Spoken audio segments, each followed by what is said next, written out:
This session is sponsored by Mango Languages. Mango for Libraries offers over 70 world language courses expertly designed to adapt to a diverse range of learning needs, styles, and backgrounds. Mango's award-winning language learning program is built to support your patrons as they gain a global perspective that comes with knowing a second or even a fifth language. Visit mangolanguages.com today for more. Hi, I'm Anjelica Triola, and today we're going to talk about building brand advocates through meaningful brand campaigns. So, quick overview. Today we're going to start with a quick introduction and a bit of the secret sauce on how big businesses think about the concept of brand. Then we're going to move into the role of strategy, how to center your audience in any strategy you develop, and also how to choose the right tactics based on your strategy. So, that sounds good. Let's just dive in. So first off, who am I? That's a great question. Sometimes I like to identify as a brand strategist. Sometimes I identify as a business strategist or a creative strategist. But at the end of the day, I'm a strategist that really gets people to think, act, buy, share, or evangelize whatever it is that we need them to. So whether I'm working on a project about a book launch or new sneakers or even yogurt, yes, that has happened before, I follow this one process to kind of develop a winning strategy. So that one process can also apply to nonprofit organizations, campaigns, and causes that need to round up donors, volunteers, or voters. In 2016, I actually took kind of a step back from my work with brands and started applying that brand strategy brain to politics full time. And I really quickly learned a ton, as I'm sure you can imagine. But one of the things that really stuck with me is I learned that the process that I was used to using on my projects most closely aligned with the work that the best organizers do. So today we're going to talk a little bit about that. And really just what I've learned is it's all about a mix of observational research, real world conversations, and tons of empathy. Without those ingredients, it's really hard to convince someone to get on your side. So we can talk about what that looks like from my perspective in the lens of a situation that we'll kind of talk about in a little bit. So what makes a successful brand? It's not what you think. A lot of people hear this word brand and think logos, color palettes, and typefaces. Good design is definitely a key part of effective communication, but how do we know what to communicate? Most big organizations have long 100-page PDFs explaining their brands, and they apply those guidelines to everything from their online presence in retail stores to product and packaging design, and even to company culture, hiring practices, and things like CSR initiatives. But it doesn't have to take a lot of time and a lot of consultants to get there. If you boil it down, at the end of the day, any good brand should really just aim to achieve these 4 things. So a successful brand should be compelling to the audience it engages, meaning it should have something relevant, it should be information that's presented in a timely manner, be able to tie into other trending conversations. It should be differentiated from what your competitors are doing. And even if you don't have literal competitors, you're probably still competing for a specific group's attention, maybe with others who are doing similar work. You should offer real value to that audience. And we can dive into some of these ways to add value later. Some of them are more tangible and some of them are more emotional. And you should consistently deliver on your audience's expectations. So what I mean by that is a few things. It could be the style and the tone of messaging and making sure that it's cohesive across all channels. The reason why you would want that is because it just becomes more familiar and comfortable quicker to your audience. And also you want to be consistent in making sure that your team proactively works to provide the best experience possible for the people that are in your community. So great brands all boil down to building strong relationships and creating memorable moments. It's the one thing that they all have in common, regardless of their industry.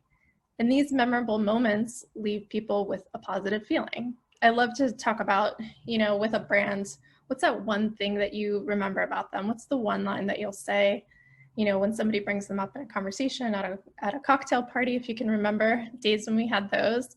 That feeling is what people are left with when you're not around.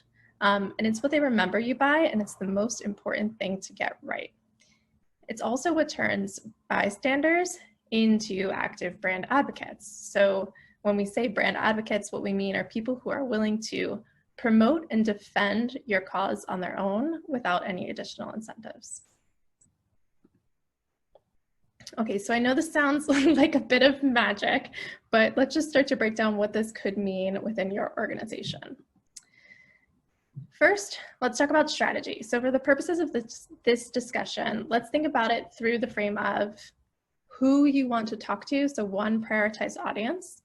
What is the one result we need to see? So one, prioritized outcome. And why the heck are they going to care? It's not just about what we need from them, it's about what we can give them and what's going to be compelling enough to get them to, put their busy lives aside and turn their attention towards us.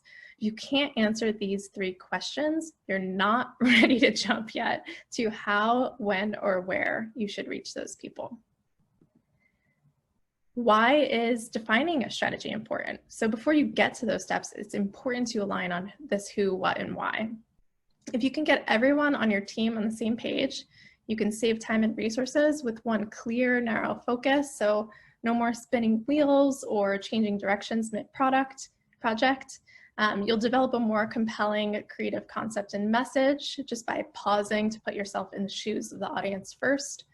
And you'll remove subjectivity and bias from the creative process, which, in some organizations can be tricky, but it means you should be able to make decisions a lot faster by saying which ideas are in and out of bounds and which ideas are putting the user kind of at the focus, or the audience at the focus of your approach. So let's try to build a sample strategy together.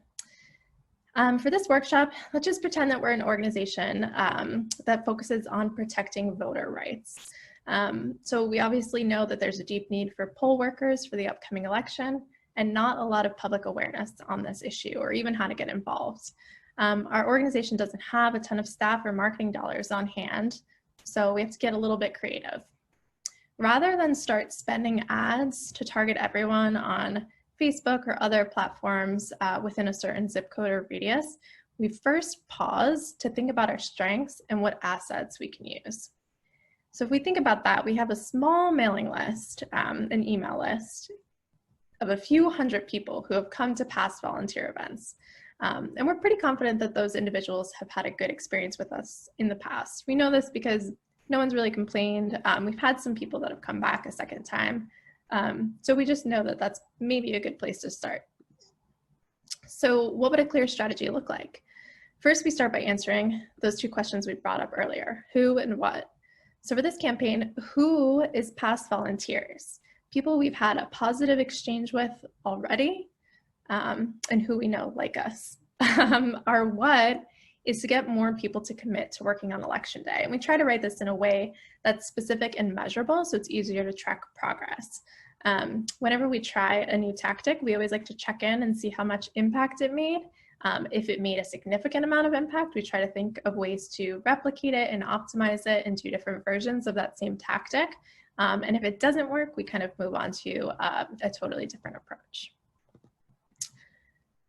If you have multiple audience segments, you're probably going to need multiple strategies, and we'll talk about this later as well through the example. But even if we think about past volunteers, there are lots of ways to break this one audience up into several audiences to make a more targeted appeal. So the more specific you can get here before going into your next steps, the better. And you can kind of see, like, when we look at our email list, we can see there are people who've gone to multiple events, people who are local, people who are also donors, people that are grouped by age groups, and people that are grouped by high open rates through our email marketing platform. It's not easy to pick one narrow audience, and I think this is the challenge that everybody has, but it's the best fight to pick within your organization. You'll probably have an instinct about who to place your bets on. The best framework that I like to use is to choose the audience based on the outcome that you're trying to achieve, and it should kind of feel like a natural mutual exchange of value. So in the case of recruiting poll workers, people who already know and like us and who have already given us some of their time feel like a good top priority. In exchange for the value of their commitment, we're highlighting a new satisfying way for them to get involved.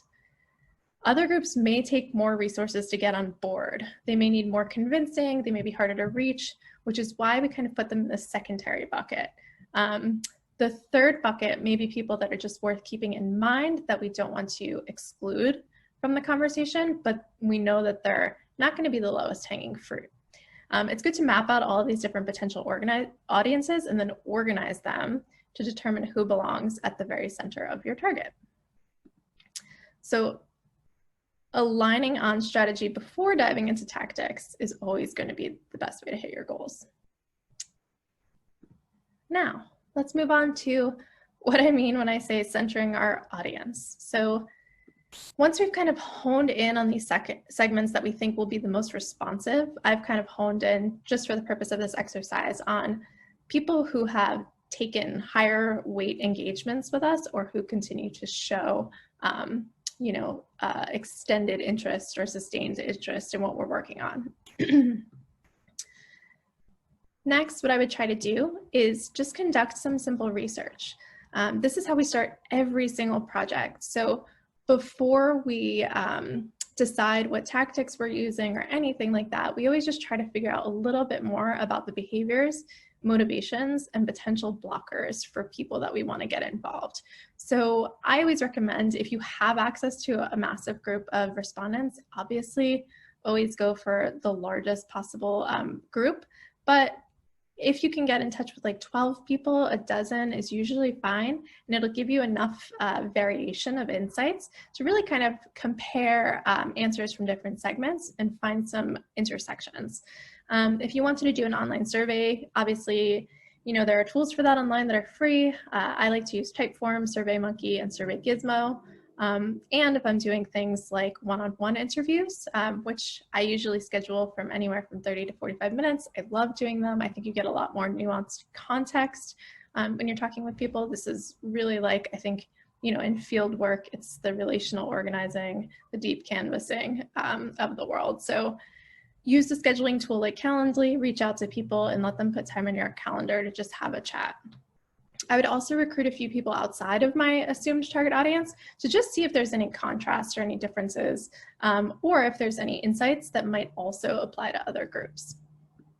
Our goal through this research is not to just ask them about, when or why they usually volunteer. It's about painting a picture of their current mindset, of their values and their attitudes and things like that. So we're trying to uncover motivations and blockers through a conversation that feels really, really natural. So if I were to do an interview right now about something like this, I might ask people like, how are you doing lately? How has your routine changed this year? Start with really natural questions. What have you been spending most of your time on? Have you been volunteering more or less? Are there other organizations you've become involved with? And then start to get them to talk about poll workers. So how are you feeling about the upcoming election? Have you ever worked as a poll worker before?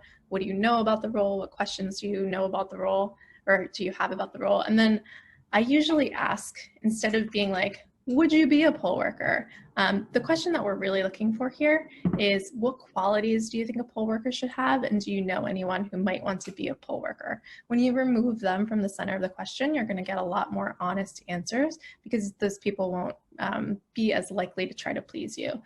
So even if they are describing themselves, they might remove it and act like it's a third person, so you can get a more honest response. So once you have enough data to work with, some of these trends will start to emerge. So let's say you've spoken to 8 people, you start to notice this, you're going to do the rest of them, but you start to pull out these few insights and group them. So maybe half of people say that they've been going to protests a lot this year. They always see old people working the polls. They didn't realize they could also do it.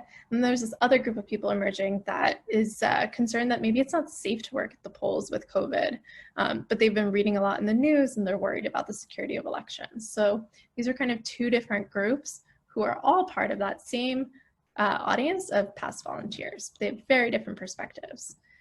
So then we organize those insights into personas, which really, really help us put ourselves into their shoes. So On the left-hand side, you have experience seekers. So people who we've learned through our research are spending lots of time on social media. They're concerned about trending social issues. They didn't realize they were eligible to work at polls. Their civic participation has become hip among them and their peers, and the value that we can offer them is a new way to show their commitment. On the other side of things, there's these security seekers. So the people who are home watching a lot of CNN, local news. They're concerned about coronavirus. They're uncertain about the level of risk. They may sit this year out. They're happy to help from home if they can. And one of the things we can offer them is a new and less risky way to stay involved. So you can start to see how even in these two groups within the R1 audience, very, very different approaches that we could take. So the next step is we would update our strategic brief with some more of this info about their drivers and barriers. They kind of share the same why, which is why they wound up on our mailing list in the first place. They're worried about the future. They want to be involved in protecting voter rights, but they have very different motivations. So this is just good to capture and get everyone now aligned about this additional information. Things to watch out for and keep in mind. I think especially when you're entering this research phase, you really want to meet your audience where they're at. Don't assume that people have all the same information you do. Start with really basic messaging, provide lots of context so as not to exclude anyone or make anyone feel silly about not knowing something. You always want to use psychographics, not demographics. This one is personally just like very, very meaningful to me, but of course, not all millennials think the same, nor do all urban populations, Asians, Latinos, white people, Black people, old people, young people. You just can't group people that way. So we always try to identify mindsets and attitudes instead and correlate those to behaviors and cultural influences and things like that. It's likely that there are plenty of 18-year-olds out there in the world who have the same interests as 60-year-olds and vice versa. So we just want to make sure that we're not being too blind to those potential scenarios. And when in doubt, ask. So don't assume that you know everything about what your audience likes. You can fill in the blanks that you need to by doing research. You can Google things, you can look at existing research papers, you can look at all sorts of stuff. But you should always, even if you have a hunch, just go to the source and ask, especially if you have them. It's also a great way to just continue to strengthen your relationships with the audiences that you have available to you. So the takeaway here is an important one, and it's really just that a campaign that targets everyone, targets no one at all. So get to know your audience and make sure that you're getting as specific as possible, because when you're just saying, be a poll worker, it's really, really hard to get, pull at the heartstrings or get somebody really excited in the way that you're going to need them to be to take action. So section 4, we're going to talk about expanding your reach. So there are a lot of tactics that you can choose from. I'm sure you do most of these. I know that you probably know how to do plenty of this, but we're just going to talk about it from the perspective that I would take if I were working with a brand's client. When choosing a tactic, we first have to consider the outcome you're after. So we've done that by putting this brief together, right? We know that we have past volunteers, we want to increase poll worker signups, and for this portion of the presentation, we're just going to talk about the experience seekers. So let's think about how we get them to take action specifically. Their driver is that it's kind of cool to be actively involved in causes. They like to participate because they don't want to be left out. It's a little bit of that FOMO angle. Their barrier, though, is they just don't know that they're eligible to do this or how to get involved. So once we've narrowed in on our audience segment and we have some idea of their mindset, we can actually just consider overall audience insights and cultural knowledge. So if this audience says that they spend a lot of time on social media, we can look at the world and say, okay, what's happening on social media in regards to other social justice or political issues. We can think about how these social justice slideshows are taking over Instagram. We can think about the success that AOC has had doing Instagram stories, and this can kind of give us a little bit of inspiration for our own concepts. So for social media, let's just brainstorm here.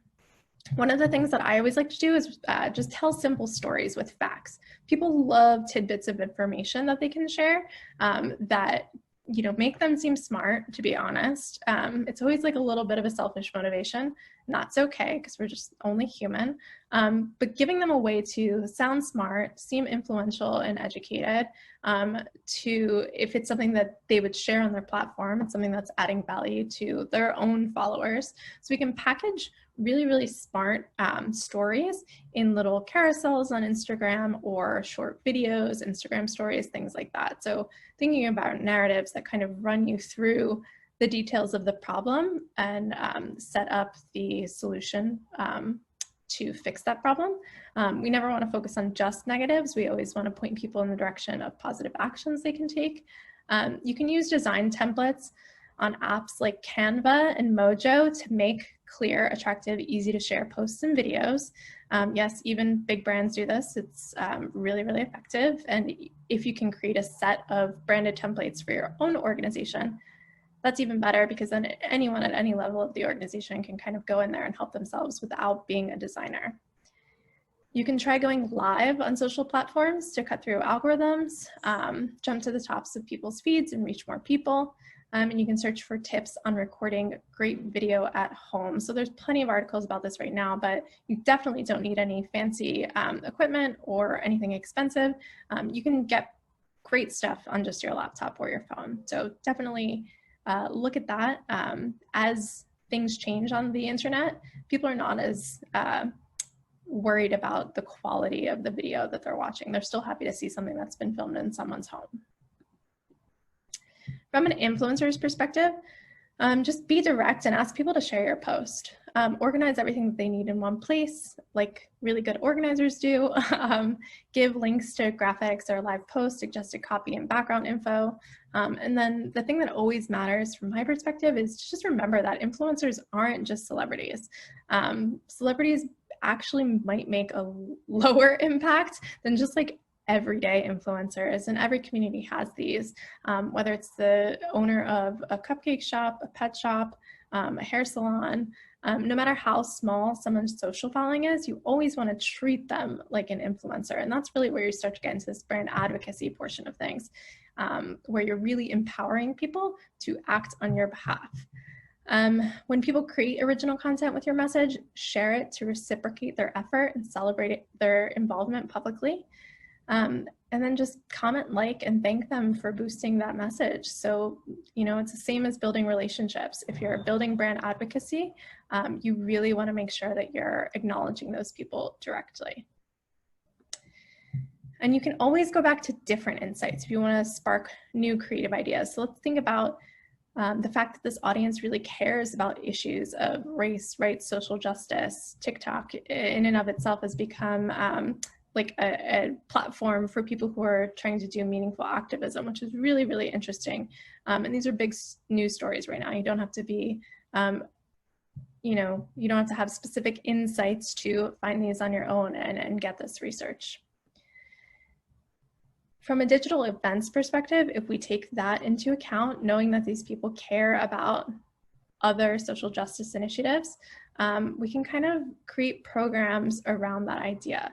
And education goes really far if you can make it entertaining. I always think about shows like Sam B and Last Week Tonight and things like that. People love that kind of stuff, and it works really well on the internet. People are more likely to attend a digital event if you can find a great angle and position it in a way that piques their curiosity. So instead of saying something like, learn how to become a poll worker, like RSVP, you can give it a flashy title like The Future of Voting Rights in America, Shattering Expectations for What's Possible at the Polls. And just that slight shift in tone and style can make something seem a lot more appealing. Another trick that I love to use is trying to build panels with unexpected combination of experts, influencers, and organizers. So for example, if we're thinking about our organization, we might have someone from our team that speaks on the panel. We might bring in a 16-year-old who's worked at a poll recently. We might bring in some sort of influencer who does have a larger audience, who's been working on related initiatives, and then maybe another organization that's working on the ground and has a much wider reach than we do. So doing something like that helps to build in an amplification network and help us appeal to all sorts of people in all different age ranges, all different demographics, who are all compelled by the same motivations. And you can work your messaging into the event and any follow-up communications, but you don't have to worry too much. The call to action here is simply just to RSVP. Now, when we think about newsletters, this one always gets me because I don't think we should use email just for when we need to ask for something. We could really use email as something that people look forward to opening and reading. So try to keep it positive. People are already at their emotional max this year. Consider writing a digest style email that rounds up related articles, research, or recent wins. Or you can even try a creative weekly series. So pulling in images and quotes, kind of like a magazine style. Think about your favorite newsletters that you subscribe to, and you can just kind of recreate that experience, no matter what kind of organization you have. Those things can help get people unblocked from participation. So through the lens of this audience and this outcome, if people haven't seen young poll workers before, we can do a series of emails that show photos and stories from people who are under the age of 35, who have done it in the past, share their personal, why did they do it, share that story and what they liked about the experience. And we can also give people a behind the scenes peek at the process to eliminate some of their concerns or about the unknown. So what are you going to be asked to do? How long is a shift? How can you learn how to do this job well, even if you haven't done it before? We can kind of create blog posts and all sorts of things, but our newsletter can become a place that's a home for all of these little pieces of communication that we're putting together, especially if we have a good mailing list. So another thing to note is that you can use cultural insights and observations to just spark visual design too. So I think people might think that insights is a complicated idea. It's something that, has to be based in data, but it could really just be based in what you observe in the world. So if we know that this audience has been involved with recent protests, maybe there's something about that aesthetic that we want to actually incorporate into our campaign. So if we think about direct mail, what if the design took inspiration from the bold and colorful art used in protest signage? What if it was something attractive that you wanted to hang on your fridge or pin on your wall? What if direct mail pieces were designed by local artists? Could we do a partnership with some people that might already have, really great Instagram accounts that a lot of people follow? What if instead of trying to cram a ton of information on a direct mail flyer, we just put the most relevant context in a call to action? So maybe that's a deadline to sign up. Maybe that's an age limit, maybe like to make sure that people even know that younger people can sign up, even if they're not eligible to vote in certain states. Things like that would be really, really important and interesting pieces of information to include.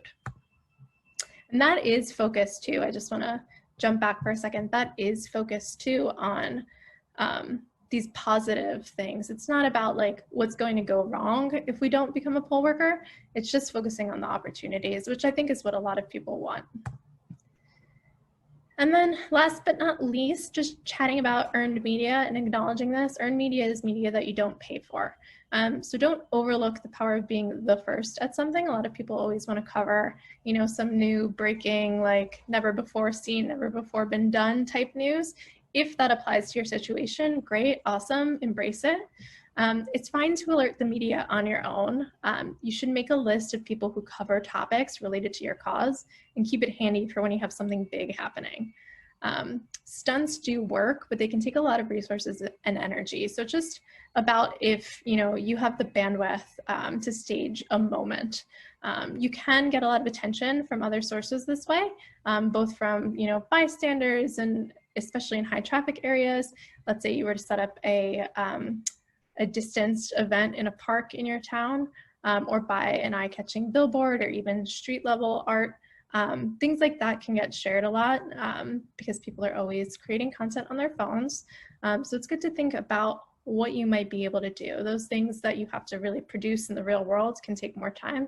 So again, not right for everyone, but there's really, really cheap things that you can do there. And you can also partner with larger brands and well-known artists to bring those ideas to life. So we kind of covered experience seekers, and I'm not going to go into detail on the other half, but if we were going to target this other segment that we've identified, which is the security seekers, or people who are not quite sure about working at the polls this year, who still want to be involved, we can come up with a different set of ideas to reach them more effectively, and those ideas are going to be really different. So put your audience and their world at the center of your answer to the question, how? Now, in this last section, we're just going to talk about nurturing your community.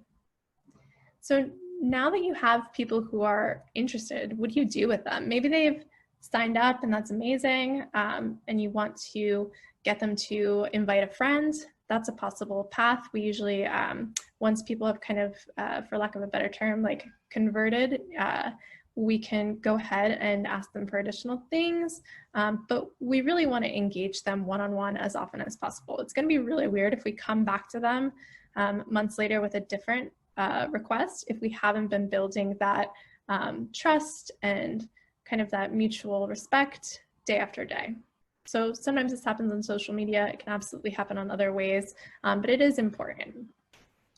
Lift people up and lend them your platform. So really low-hanging fruit for an organization that doesn't have a lot of money. What you can do is you can always just feature people on your social channels, in your newsletters, write about them on your blog, interview them for something. If you're able to do that, they're likely to share about you as well. So it's always great to have just opportunities where you can have that mutual exchange. Always look for new ways to add value. So with this audience that we just talked about, the experience seekers, the way that we're kind of adding value is twofold. Like we're letting them know that there's a new thing that they can do that's going to be satisfying, but we're also giving them kind of a badge of honor to wear, that they can kind of, you know, brag to their peers a little bit that they were a poll worker, and it shows just how committed they are. So always think about the new ways that you can add value. Maybe there's like educational paths that you can offer to people. You can partner with other organizations to expand awareness about something else that they might be interested in. You can ask them what they're interested in and then serve them up content that dives in a little bit deeper to those areas. There's lots of creative ways there. And another easy way to add value is just asking brands for product donations and creating little gift bags for people who have chosen to become involved. And you can ask them for ideas for future initiatives. A lot of people love the crowdsourcing angle of just feeling like they're, you know, a council that you consult. You can keep them in a Facebook group, a Slack channel, anything like that. Even if they're just on an email list, you can hit them up every now and then and say, hey, like we have this campaign or project or outcome that we're looking for. What are your thoughts on it? Should we do this or should we do that? Do you have any ideas? Submit some. We do this for the organization that I work with now, and we always ask people to pitch us. We pay them for their ideas, but we're able to get a much broader group of ideas available to us just by saying, hey, if you have an event idea, if you have an idea for an article you want to write, hit us up. And then that's great because we meet a lot of really great people that way. So remember that great brands put in the work to build meaningful long-term relationships. It's not a short-term thing, and it's not just asking for something from someone. So takeaways. These are just the main things that we talked about. I know that this was a lot of information. Hopefully you can sit with it and think about what this might mean for your organization. The big 4 takeaways are just align on your who and your what before deciding on your how. Audience-centered campaigns are always going to get the best results. So, you know, put your empathy hat on and really think about what matters most for the people that you're trying to talk to. Don't assume that you know your audience until you do your research. And at the end of the day, the best brand marketers are really just good at creative organizing. So if you have any questions, you can hit me up. But thank you for your time. I really appreciate you, and I hope that this was helpful.